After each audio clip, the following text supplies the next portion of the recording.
David Gower, T20 cricket. Yeah. It's like me going to the opera.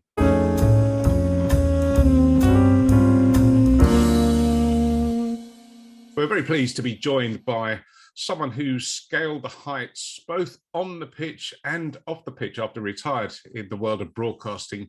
It's a very, very big 98 no doubt. Welcome to Mr. David Gower. David, how are you, sir? Yeah, I'm all right. I'm fine. Quieter times now. Yes, referring back to all those years ago is one thing. Looking at present is another. Well, I'll start off. We had your good mate David Bumble Lloyd on the show a few weeks ago talking about Shane Warne, and he gave a very touching tribute.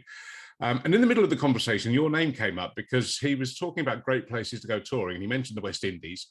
And he also said that he loved going to Pakistan. And I pointed out to him that you had been out there commentating on the PSL, and he nearly fell off his chair. And the quote that he gave us was, David Gower commentating on T20 is like me going to the opera. Well, yeah, I was equally surprised, to be honest. When it first came up, I was given 2 days notice about a year ago to go to a leg of the PSL. I managed to extend that to 3 to put my affairs in order.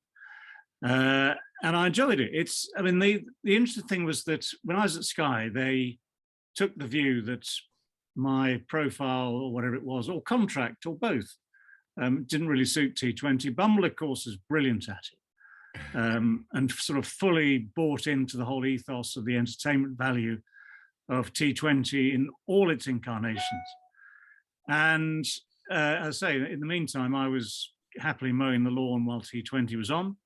Did the odd one abroad when inevitably there'd be, say, an international T20, say, for instance, in Australia, where we were already there, so they had no choice but to use me. And what I found is that actually the excitement of PSL is brilliant to watch. I mean, there are things that are incongruous, of course.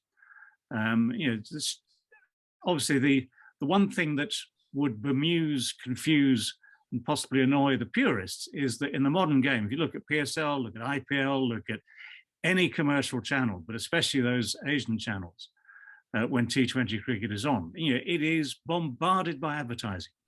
So I mean, it's quite interesting, it's quite fun. The sort of the descriptive powers of just saying, saying that's a lovely cover drive. No, that's not just a lovely cover drive. That's a Brighto, color drive, whatever it might be. So the rhythm is a bit different, but there is nothing to stop me enjoying it. That is for sure. And I've now done, what was it?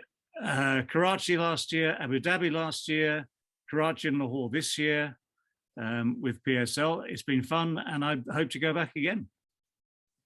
And of course, we saw you back in familiar territory down under over the winter. Mm-hmm. Very good to see you back in that kind of role. And it appeared to me from what I saw that you had a bit more free reign in terms of style of coverage and interviewing, etc. Would that be a fair assessment? I think it is. I mean, a lot of people said that, so it's probably true. It wasn't conscious. It's one of those things. It wasn't necessarily conscious, but I've thought about it, having sort of read and seen the comments. I've thought about it since, and realised that when I was at Sky, for instance, with the dual roles, presenting and commentating, a lot of the focus was on the presenting side as much as the commentary. When you're doing pure commentary and a bit of punditry, talking to studios at the end of the day and the rest of it, there is a sort of a slightly different feel to it, which has come through. I mean, I love doing it. It was lovely to be back in a commentary box again. The circumstances were slightly weird, given that a lot of it was to do with Michael Vaughan's, as it were, temporary exile from that same commentary box. That same setup for BT Sport. But I mean, I have to say, when I got down there, the first person I saw was Michael in his role for Fox Sports. And we kind of waved at each other. And then we had a chance to have a bit of sort of 20, 25 minutes, bit of a chat later on in Sydney, which was fascinating. But that's a completely different topic, which we're not going to go into now, I can promise you for sure. So on the back of Michael's travails, I was sort of shoehorned in, which was great. And working with the likes of, let's see who we had there, Mark Taylor, Jeff Lawson, Glenn McGrath, Merv Hughes, Ian Chappell, all these people who were sort of dragged into do the odd half hour or the odd day or the odd game. I mean, they're all lovely people in their own very different ways. And it's interesting when you're working with them down under, because at least what I thought I was able to do, and we were able to do at BT Sport, was bring another angle. Because if you're listening, dare I say, if you're listening to, say, Fox Sports, fairly jingoistic, to put it mildly, version of commentary, it's a bit different. What I found was they were all very keen to engage, all very keen to be even-handed.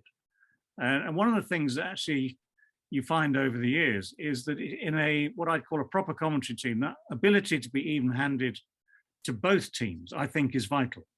And when I was at Sky, again in the mediator's role, that was the thing I was always keen to maintain. If we're having a discussion about a game, well, there are two sides playing the game. Sky might be a UK channel and, in a sense, supporting England. Let's face it, they support England cricket to the tune of something like £200 million a year now. At the same time, you need to be even-handed when you're discussing a game of cricket, because the people watching you are representatives of both teams. So I've always tried to have that sort of ethos at the front of my mind when commentating. But yes, the ability to go a little bit off-piste, the ability to relax, the ability to have a bit of fun, all those things were allowed at Sky. But I think I think on reflection, it was I just had a sort of bit of, as it were, devil-may-care freedom that came from the fact that 2 years ago I thought I might never do it again. Here I was back in a commentary box and just loving every moment. So that's how it works. It's not often that Glenn McGrath is noted as being even-handed when it comes to Ashes commentary. I know Glenn's great, because you have that ritual with Glenn that prior to each and every Ashes series, both during his playing days probably and certainly since he's retired, prediction of the result 5-0. It's equally so. Both of them, my great mate, the Lord. If you ask him, he's bought into that same very simplified version of prediction, which is just go for the extreme.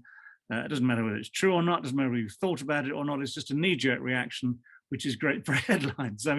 But Glenn, when you start to talk to him more reasonably, more reasonably, when you start to ask his opinions on a day's test cricket and who's played well, who's played not so well, he's very good. There is the cartoon character 5-0, and there is the real Glenn McGrath.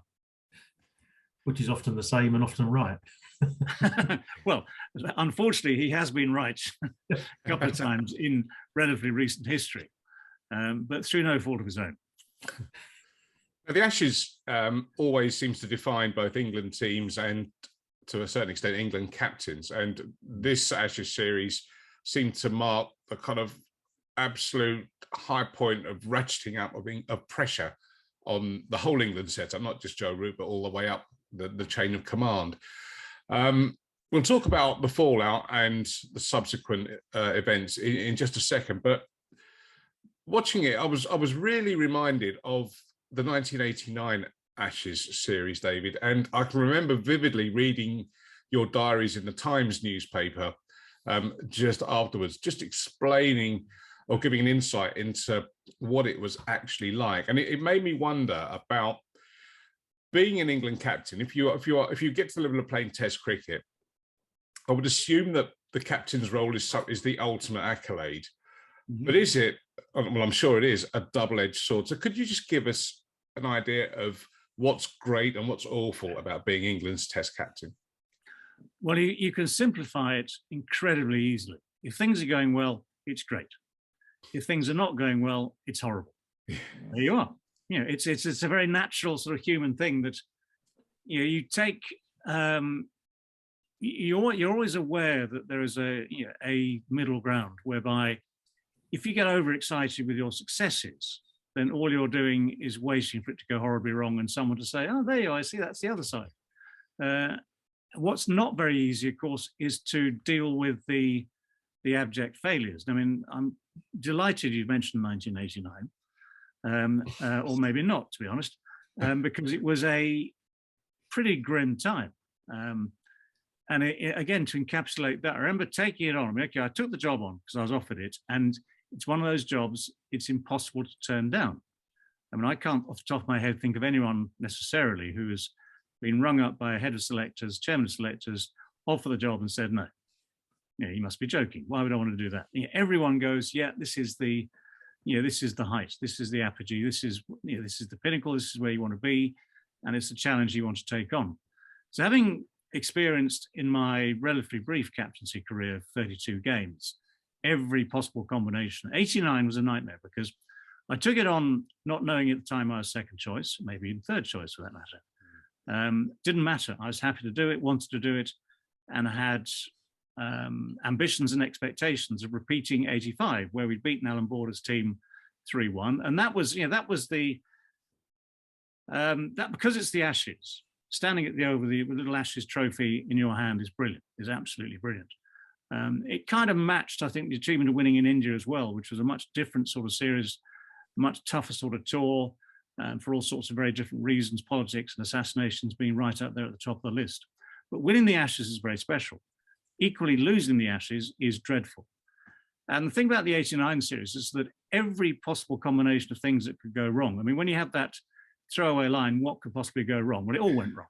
Yeah. Losing the first game when we should have at least drawn it, finding ourselves under pressure at Lords again,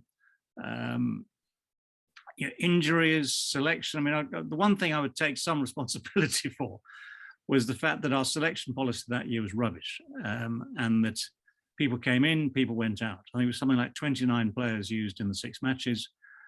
Part of that, of course, was the fact that underlying this all was the Rebel Tour that was being put together side by side with the Ashes, which, as ever, then the last person to find out is the current England captain, for obvious reasons. You can't alert him to the fact there's a Rebel Tour. But what I found, actually, of all the things I found sort of bemusing, which is, again, an understatement, was the fact that Dexter and Stewart, Ted as chairman selectors, chairman of the England committee, Mickey Stewart as the England team manager, both had some knowledge of this Rebel Tour before I did. And for some reason, they chose not to share it with me. So it's, you're operating in the dark. And by that stage, by the time it became public knowledge, which was Old Trafford, 4th Test match, which we'd lost again and conceded the Ashes still with 2 games to go, which is not a nice feeling. There was so much going on. I mean, it was the most depressing time. I mean, it's certainly confusing, certainly, I mean, your emotions range from confusion to anger to everything in between. You take solace from friends. I mean, that's where you need a good sort of firm grounding elsewhere, because if you're completely wound up in what you're doing as captain, I mean, you could actually literally implode or explode, take your pick. It depends, doesn't matter whether you go in or out, it's not a very pleasant feeling. So at that stage, for instance, at Old Trafford, I remember, apart from the Rebel Tour being announced, and therefore I think it was something like 6 or 7 players automatically not available for the last 2 games, which of course is a big chunk. But by then, of course, you lost the Ashes. So in a sense, what does it matter? But it was, one thing after another. I remember at Old Trafford also, David Norrie, News of the World at the time, who was someone I understood and he understood me. And, we had a pretty good relationship as player stroke captain stroke journalist. Rang me up, I think on the, forget which night, probably the Saturday night. And he said, will you be considering your position?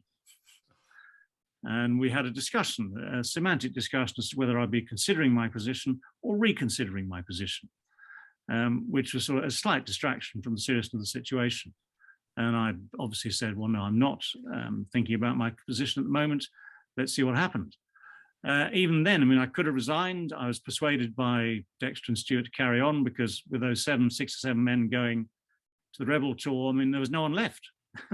So, I mean, it might have been a sinking ship, but therefore the captain had to go down with it. And I mean, there is not enough time even here, not enough time in a 1,000-word essay or sort of a 10,000-word essay or even a full book to really sort of go into the whole story of that 1989 series. Just suffice to say, at the end of it, I was rather bruised and battered. Yeah, and that's never left me. That your diaries from that from that series. I'm just curious as how do you cope, because the pressure, as you say, there were things coming at you from all sides. I mean, did you just sort of ever feel at one point, do you know what? Well, I'm off or whatever. Well, but strangely not, because there is still something about England captain, being England captain, that you'd quite like to hang on to it. And here's the other thing. Even when you're beaten badly, and even, for instance, as an individual, as a batsman, let alone as a captain, if you've had, say, a poor series, there is a method of dealing with that. So it goes something like this. You draw a line at the end of it and you start again. So, I mean, for instance, even early in my career, when I was left out for the first time, early 80s against the West Indies, you either say, well, that's it. You sort of give in, which of course is not very sporting, or not a very good sign if you're a sportsman, because that's, one of the things you don't do is give in. You learn how to fight back and get better and get back in again. So when I was first left out, I was back in again within months and making runs in the West Indies. So you realize that you can make comebacks. Therefore, you draw a line after each and every series, good or bad.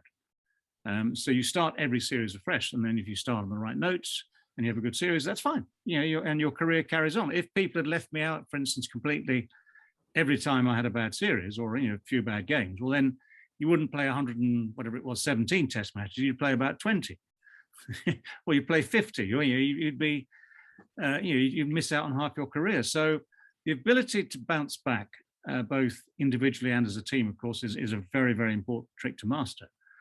Now, in 89, I mean, even at the end of 89, when the dust had settled and Alan Border had flown back to Australia with the Ashes in hand, and another plane load of very, very happy Australians returning to the home of the Ashes now. Even that dust had settled. I had to meet with Dexter and Stewart to discuss the future, and they'd made their mind up quite rightly that quotes, we need to go in a different direction.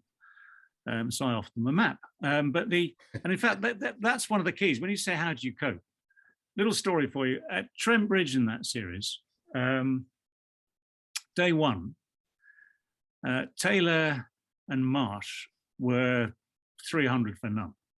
Yeah, I remember. Give or take. I can't remember the exact moment. And with about half an hour to go on that first day, it's obviously not going particularly according to plan. I signalled to Greg Thomas, who was 12th man, to come down on the field.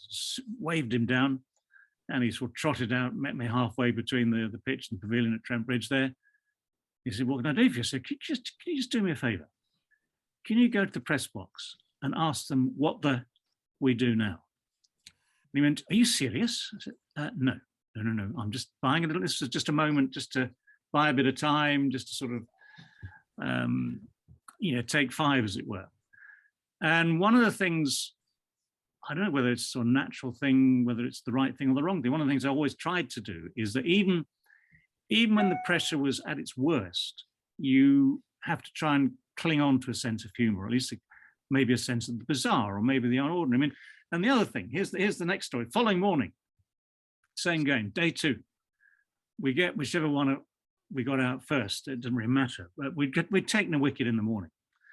And at Trent Bridge in those days, the dining room was a sort of very crammed affair. So we had tables, English and Australian players and officials, all in this dining room, very close together. So as I came in from the field at the end of the first session of the day on day two at Trent Bridge, I loudly called to the ladies, the Trent Bridge dinner ladies, ladies, we need some champagne. We've taken a wicket. We need to celebrate. And I mean, I remember sort of looking at the Australian tables where they were sort of, what is this man on about? I remember talking to Mark Taylor about it at a function, I think last time the Ashes were in this country. We did a function up in Leeds, actually. And he said, I've always remembered you coming in that day and saying, we need champagne. And but it now becomes sort of, at the time, I think they were sort of slightly offended, because in the heat of the competition, it was, well, how dare you? We're treading all over you, and you come in asking for champagne. But he now finds it a very amusing story. So that was the sort of thing I would do to try and relieve the internal pressure, and at times the external pressure. So I mean, you've always got to try and put on a brave face as captain anyway. I mean, if you're the one going, I'm going to shoot myself, well, the other 10 are hardly going to be enthused or inspired, are they? So somehow you have to sort of find strength from somewhere, keep that brave face going, keep coming up with ideas, still pretend you're leading the ship. Does that have echoes of touch on 81? some of Ian's, Oh, sorry, go on. no doubt we'll touch on some of Ian Botham's travails as captain shortly, but it kind of helped that there was so much chopping and changing in the captaincy throughout the 80s. There was Ian, and I'll miss out a few, I'm sure. Ian, Keith Fletcher, Bob Willis, yourself, Graham Gooch, I think I'm right in saying John Embry and Alan Lamb both had a stint at captaining as well. I think Lammy was a stand-in. Right. We had, for instance, 88 was the worst, where you had West Indies as the visitors. So, you kind of need a bit of unity to fight off the invaders. We had Gatting, we had Mike to start with. Cool. We had the incident at Rothley Court, where he was deemed to be out of order as an England captain, setting the wrong example. So he was fired off. We had Chris Cowdery, my great mate. Chris comes in, who was having a fantastic season, had a very great couple of years as Kent captain. So he was brought into Leeds to captain up there, which was a thankless task for him. Embers, John Embry had a game. Graham Gooch took over at the end. Derek Pringle substituted on the field when Graham left the field. Lammy had done it in Australia. He'd been captain when Gucci was injured later on, actually, 1991. So you're right. There was 88 was the worst because it was just a sort of, talk about the revolving door for players in 89. Well, 88, the revolving door was spitting captains out left, right, and centre. And yes, that's destabilising. The best eras are when a captain has a good run at it. If you have a good run at it by some sort of implication, although I suppose recent events maybe contradict this, you're probably winning a few games as much as you're losing any. You're winning series, so you keep the job. And normally speaking, people say it's a dangerous job because it always ends in failure. Well, actually, that's not. You think about it, it's quite logical. Not many captains get the chance to go to an end of a career and say, "Do you know what? I think I've had enough. I think I'll go and sell a yacht around the Caribbean now." Most of the time, it is on the back of a few poor results or a lot of poor results and a tap on the shoulder, and we need to move on. And as I say, that's completely logical in many, many ways. In the 80s, you mentioned the Caribbean. My dad, God rest his soul, was Guyanese, and a huge cricket expert, as is everyone from the Caribbean. Yeah. That cricket, rum, and dominoes. But that's another subject altogether. But the 80s was a terrible time because not only do you have the old enemy of the Australians, but you had that rampaging West Indian side. So if you were reeling from Ashes travails, then quite often the West Indies would turn up just to kind of rub salt into the wounds.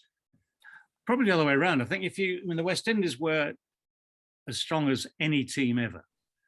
I would tip my hat to Clive Lloyd and then Viv Richards, and that's not just a quartet of fast bowlers, but you could probably say there's an entire 11 of potential world-class fast bowlers available through the 80s. And some of the greatest batsmen too, Greenwich, Haynes, Richards, Richardson, Dujon, Gomes, you just keep ripping off names left, right and centre. So it was possibly, you can argue this one as long as you like, possibly the finest test team ever. And you kind of, actually it's interesting, both of them, Beefy always said, well, my results were okay against West Indies. I only lost 1-0 or maybe 2-0. I never lost 5-0. And in fact, we should have. There was a catch I dropped at Trent Bridge in 81, where we might have won that game, which would have been brilliant. Difficult, very difficult challenge call. Ran miles to try and catch. Anyway, forget that. And Beefy's always reminded me about that.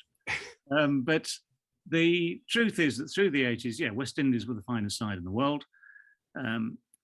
Even the best people in the world, you didn't really expect to beat them.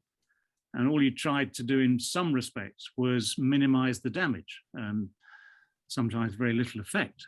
So it was the other way around in the sense that you kind of assumed you'd lose the West Indies because of their just immense strength. Therefore, the Ashes became even more important because even though Australia and England weren't the two finest sides in the world, because of the history of the Ashes, it was always going to be a way of, as it were, restoring a reputation as a captain. So if you could win the Ashes, so 85 for me was brilliant because, 84 we'd lost the West Indies, my first as pointed series, and that was the first 5-0.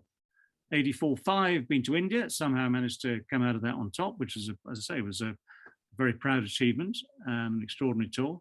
So then the 85 Ashes become, well, okay, now this is the Ashes, this is AB, my great sort of mate and adversary, Alan Border, and this, this becomes a showpiece in its own right, and you forget everything else.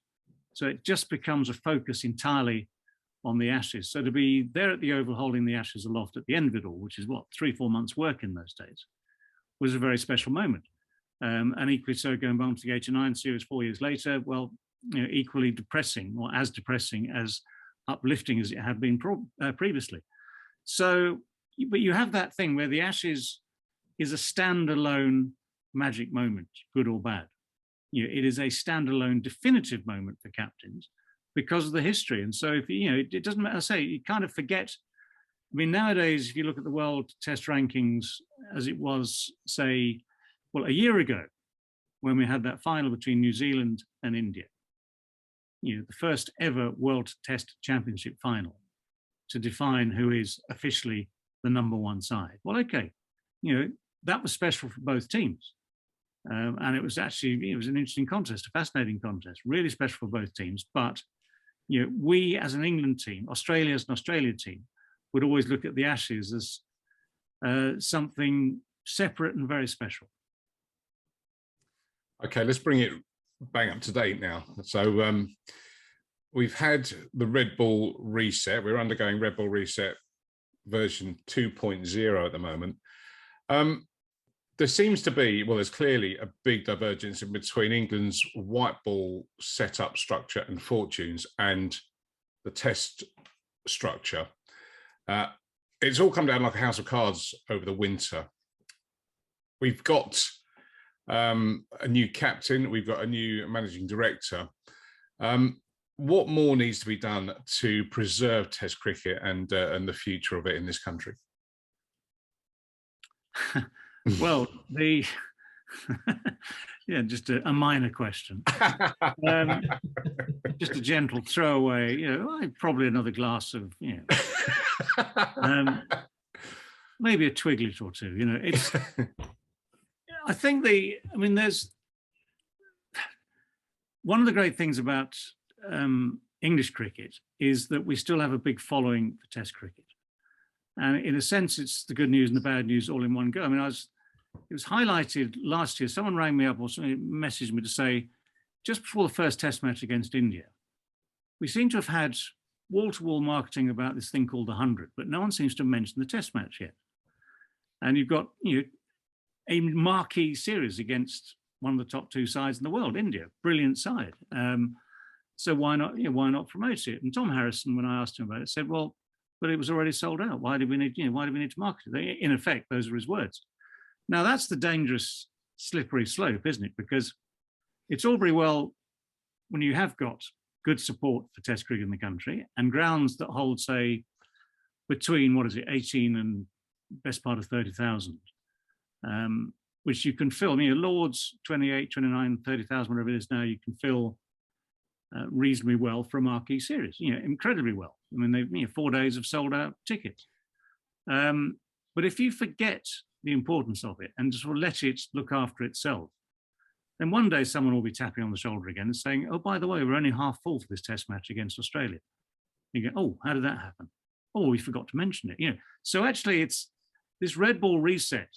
It's not as though it took people by surprise. It's just, and even even in Australia, talking to Tom down there, there was a sort of feeling, well, hang on a second, what's the panic? And suddenly it became a panic. Now, I mean, the white ball reset brought us a World Cup for the first time.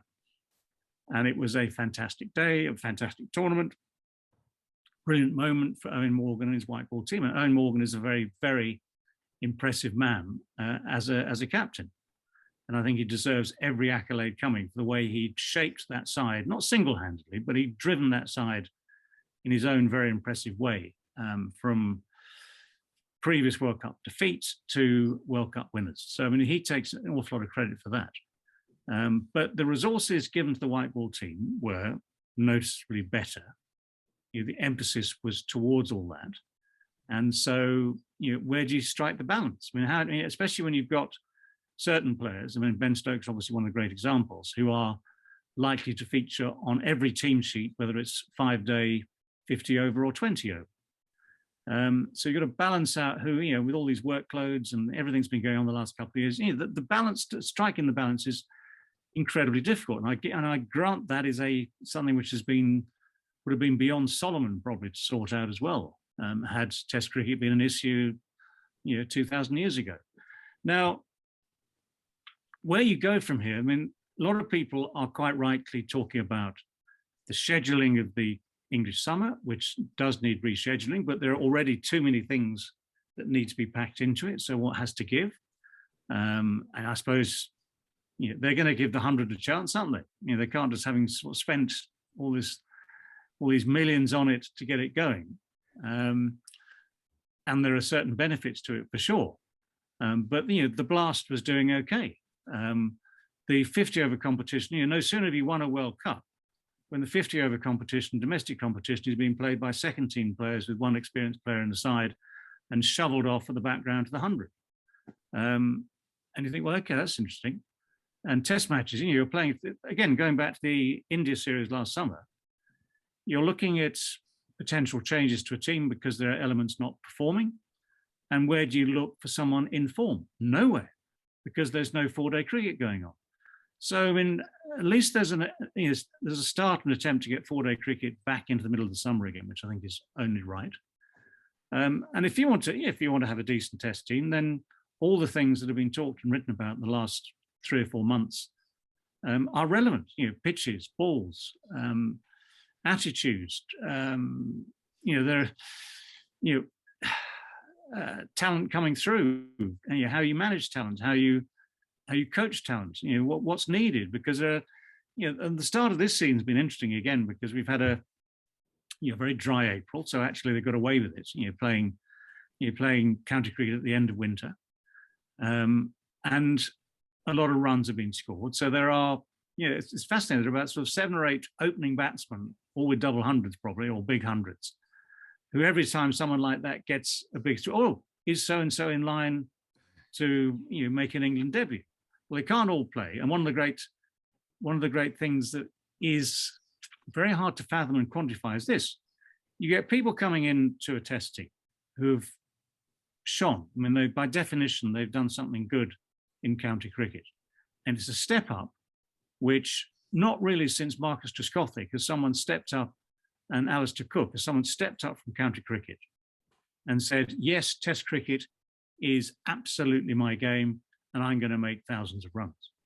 You know, it's become a really tough thing. And that little incremental step from county cricket to test match cricket, where by definition, the bowling gets better, to use a very simple word. You know, the pressure is on because you get fewer, you know, even in first class cricket, I mean, there are bad balls now and again. You know, county cricket is, I'm not trying to run down county cricket, but test cricket by definition, it does get harder. And so you have to, you know, take a game from your county game into the test match. And I was talking to Gucci, talking to Graham the other day, when he was captain and also batting coach. People would come to him and say, well, how do I play? I'm not going to sort of quote names necessarily, but, you know, how do I play? You know, do I change? Do I change my game? You know, what do I have to do differently to succeed in test cricket? The simple answer is probably concentrate even harder. But of course, I was one who somehow survived quite some time with the same sort of game. It had good days and bad. It's had good years and bad years. It came with a certain amount of risk, which was well documented. But somehow I was able to play my game at the highest level. And when it worked, it was lovely. Now but if people start coming into the game into test matches thinking, I've got to play a different game. Well, that's mighty tricky, because if you learn to play the game, at school, maybe university, if you're lucky, county seconds, county firsts, and you're stepping up to an international side, and you're thinking, oh, I've got to play a different game here. It's not a great time to be starting afresh. You've got to somehow have that chutzpah, confidence, bravery to carry on playing your way, and just try that bit harder. Just appreciate that you might have to wait a bit longer to play your favorite shot, and that again, if you try and bring it down to simplistic terms like that, that is in many ways the difference. Just noticed, because I've got a cheapo Zoom account, we've got under 2 minutes left on this recording. Just before you go, David, just a quick word about Lord's Taverners, which you and I are both involved with. You are still the president. Looking forward to a much more productive and fruitful 2022. Yeah, it's a great role to have, and it's a great charity to be part of. I mean, last couple of years we've had the cricket matches going on as best they can, but without the periphery, without the lunches, without the auctions that help raise the funds. So we've kept people involved, and we've kept the programs running, Super Ones, Wickets. All these programs have been running in the background with all that great support that Taverners gets. So this year we should be able to enjoy the cricket in the same way, same sort of Taverners way, which is a lot of fun and frolic, good, bad, indifference, some dodgy umpiring decisions from current and former presidents. So all those things will carry on, and there's some great venues, of course, and lots of people very keen to support what Taverners do. But the whole thing was highlighted to me. One of the functions was actually left over from a couple of years ago up in Norwich with the Norfolk branch of the Taverners. And I was cunningly placed between two headmistresses of two extraordinary schools where they deal with both some severely disadvantaged and disabled children, mentally handicapped children, and just, the two women were so very impressive, and what they do is just extraordinary. But they were both very, very keen to say thank you to Lord's Taverners. Not just the minibuses. The minibuses is what Taverners have been giving away for donkey's years, but they are important. But all the other bits and pieces that come from that involvement with Taverners and other charities. So you are able to help the most disadvantaged children in great ways. And it was very uplifting actually listening to them, because they both spoke very eloquently about what they have to do, the challenges they face as headmistresses with these children. They're both passionate. And in fact, for me to stand up at that same dinner and sort of try and, as it were, entertain solely on cricket almost seemed wrong. I mean, it was fun, and they, the spirit of the Taverners again is to do the good things with a bit of fun in the background, or in many ways in the foreground. So we had a very, very good function. But the outstanding moments of that function were these two great ladies speaking about their children and the absolute passion with which they do their job. So every time you go to a function like that, you are reminded as to what the whole purpose of it is. But the management's task at the moment, the admin at Lord's Taverners, I mean, they're looking at these programs, they want to increase the programs, get these programs spread out. I mean, things like, to say, Wickets, Super Ones, table cricket. I mean, again, going back to these lovely ladies, Rebecca and Jane at Norwich, they have a team, one of those schools has a team which is through to the regional finals of the table cricket competition for Lord's Taverners. And these children are the most disadvantaged, disabled children you can imagine. So that in itself is just, I mean, it's mind-boggling, it's mind-blowing, it's just so impressive. So yes, in essence, just to have a figurehead role at that sort of charity with the Lord's Taverners is just lovely. Because it's been so quiet, my term has been extended. So I'm just happy to be around. Well, it's true, and it is incredibly humbling. I mean, the things that I've been to, like the Wickets and the projects like that, the table cricket, just incredible to see these kids and the expressions of joy on their faces as well at being included into something so positive is just well worth it. And as I say, it's truly humbling. David, we've taken up way too much of your time, which was only supposed to be a 5-minute chat this morning, but an absolute joy and an honour to talk to you. You're one of my boyhood heroes. I still remember that innings at Edgbaston against India, 78, was it? Yeah. 79. Oh, 79, sorry. Double 100 against India, yeah. Yeah. Edgerton 79, yeah. Yeah. Formative moment. And without a helmet, I seem to remember. Not needed. Not needed. I suppose you had, to be honest, it was pretty flat pitch, nice flat pitch. And you had the likes of Kapil Dev, but most of the bowling that India favoured in that era was still Bedi, Chandrasekhar, Venkat. It was still the great spinners who were at times unplayable at home.